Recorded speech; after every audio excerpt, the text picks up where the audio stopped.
ഇന്ന് നമുക്ക് നമ്മുടെ പച്ചക്കറി തോട്ടത്തിൽ നിന്ന് പറിച്ച തക്കാളിയൊക്കെ വെച്ചിട്ട് ഒരു അടിപൊളി നോർത്ത് ഇന്ത്യൻ സ്റ്റൈലിലുള്ള പിക്കിൾ ഉണ്ടാക്കിയാലോ. അപ്പം ദേ തക്കാളി എല്ലാം പറിച്ചെടുത്തിട്ടുണ്ട്. അതിനുശേഷം ഇതെല്ലാം ഒന്ന് ചെറുതായിട്ടൊന്ന് അരിഞ്ഞു വെക്കുക. പാൻ അടുപ്പത്ത് വെച്ച് കുറച്ച് സൺഫ്ലവർ ഓയിൽ ഒഴിച്ചു കൊടുക്കുക. അതിനുശേഷം ഈ അരിഞ്ഞു വെച്ച തക്കാളി എല്ലാം കൂടെ അതിലേക്ക് ഇട്ട് കൊടുക്കുക.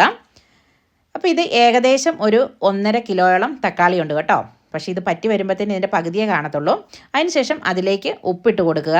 ഉപ്പിട്ട് കൊടുത്തതിന് ശേഷം പിന്നെ ഇതിലേക്ക് നമുക്ക് വേണ്ടത് നമ്മുടെ വാളംപുളിയാണ്. അപ്പോൾ ഒരു ചെറിയ നെല്ലിക്ക വലുപ്പത്തിലുള്ള പുളി ഇട്ട് കൊടുത്താൽ മതി. കാരണം തക്കാളിക്ക് അത്യാവശ്യം പുളി ഉള്ളതാണല്ലോ. ഇനി ഇതിവിടെ നല്ല ഫുൾ ഫ്ലെയിമിൽ വെച്ചിട്ട് ഇതിൻ്റെ വെള്ളമെല്ലാം പറ്റി ഇത് നല്ല ഡ്രൈ ആയിട്ട് വരണം. അത്യാവശ്യം ഒരു ഡ്രൈ ആയിട്ട് വരണം. കുറച്ചൊരു സമയം എടുക്കും, ഒരു അരമണിക്കൂർ. അപ്പോൾ ആ സമയം കൊണ്ട് നമുക്ക് ഇതിലേക്കുള്ള മസാലകൾ റെഡിയാക്കാം. ഒരു പാൻ അടുപ്പത്ത് വെച്ചിട്ടുണ്ട് ഞാൻ. അപ്പം അതിലേക്ക് നമുക്ക് 1 ടേബിൾ സ്പൂണോളം ഉലുവ ഇട്ട് കൊടുക്കുക. പിന്നെ 1 ടേബിൾ സ്പൂണോളം കടുക് ഇട്ട് കൊടുക്കണം. അതിനുശേഷം അതൊന്ന് ചൂടായി കഴിയുമ്പോഴത്തേന് തന്നെ അതിലേക്ക് 1 ടേബിൾ സ്പൂണോളം ജീരകം കൂടി ഇട്ട് കൊടുക്കുക. ഇതൊന്ന് ജസ്റ്റ് ഒന്ന് മൂത്താൽ മതി കേട്ടോ. ആ കടുകൊക്കെ ഒന്ന് പൊട്ടുന്ന ഒരു ടൈമില്ലേ, അന്നേരത്തിന് തീ ഓഫ് ചെയ്തിട്ട് ഇതൊന്ന് തരിതരിയായിട്ട് ഒന്ന് പൊടിച്ചെടുക്കണം. അത് നമ്മുടെ നോർത്ത് ഇന്ത്യൻ അച്ചാറുകളിലൊക്കെ അങ്ങനെയാണ്. ഇതുകൊണ്ട് ഇതുപോലെ ഈ ഒരു രീതിയിൽ തരിയായിട്ടൊന്ന്, ഇത്ര തരി ആവണമെന്നുമില്ല കേട്ടോ, നമുക്കൊന്ന് കടിക്കാനൊക്കെ കിട്ടണം.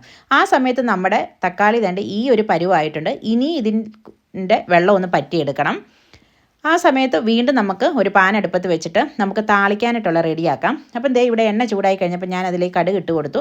കടുക് ഒന്ന് പൊട്ടി കഴിഞ്ഞപ്പോൾ ഞാൻ ഇതിലേക്ക് ഒരു 10-15 വെളുത്തുള്ളി ഇട്ട് കൊടുക്കുന്നുണ്ട് കേട്ടോ. വെളുത്തുള്ളി ഇട്ടതിന് ശേഷം അതിലേക്ക് ഒരു 2-3 വറ്റൽമുളക് കൂടി ഇട്ട് കൊടുക്കുക.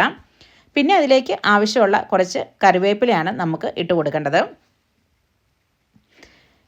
ഈ വെളുത്തുള്ളിയും എല്ലാം ഒന്ന് മൂത്ത് വരുന്ന സമയത്ത് നമുക്കിതിലേക്ക് കറിവേപ്പില ഇട്ട് കൊടുക്കാം. ഇനി ഇതിലേക്ക് നമുക്ക് ആവശ്യമുള്ള കുറച്ച് മസാല പൊടികൾ ഇട്ട് കൊടുക്കാം.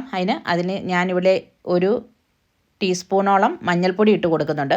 പിന്നെ നമുക്ക് ഇതിലേക്ക് ആവശ്യമുള്ള ഒരു 3-4 ടീസ്പൂണോളം കാശ്മീരി മുളക് പൊടിയാണ് കേട്ടോ ഇട്ട് കൊടുക്കുന്നത്.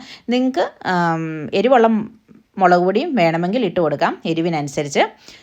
അതിനുശേഷം അതൊന്ന് ചെറു തീയിൽ, ഒന്നെങ്കിൽ നിങ്ങൾക്ക് തീ ഓഫ് ചെയ്യാം, തീയിൽ അതൊന്ന് മൂപ്പിച്ച് എടുക്കുക.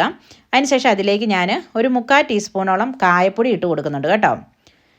പിന്നെ അതും എല്ലാം ഒന്ന് മിക്സ് ചെയ്ത് എടുക്കുക.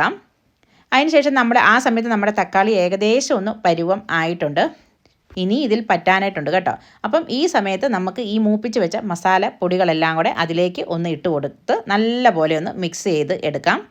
ഈ സമയം വേണം നമ്മുടെ തക്കാളി ആ ഒരു പിക്കിളിൻ്റെ ആ ഒരു കളറൊക്കെ നല്ലൊരു ഇതായിട്ട് വരും കേട്ടോ. ഇത് നല്ലവണ്ണം ഒന്ന് മിക്സ് ആയതിന് ശേഷം നമുക്കതിലേക്ക് നമ്മൾ പൊടിച്ച് വെച്ചിരിക്കുന്ന ആ ഒരു മസാലക്കൂട്ടൊന്ന് ഇട്ട് കൊടുക്കണം കേട്ടോ. ആ മസാലക്കൂട്ടും കൂടെ ഇട്ട് കൊടുത്ത് കഴിയുമ്പോഴത്തേന് നമ്മുടെ പിക്കിളിൻ്റെ ഒരു കളർ കണ്ടോ, അടിപൊളിയാണിത് കേട്ടോ. ഇത് നമുക്ക് ചപ്പാത്തിയുടെയോ ദോശയുടെയോ പിന്നെ ചൂട് ചോറിൻ്റെ കൂട്ടത്തിൽ കഴിക്കാനായിട്ട് അടിപൊളിയാണ്. അപ്പോൾ എല്ലാവരും ഒന്ന് ട്രൈ ചെയ്ത് നോക്കുക. അപ്പോൾ എല്ലാവർക്കും ഈ വീഡിയോ ഇഷ്ടമായെന്ന് കരുതുന്നു. താങ്ക്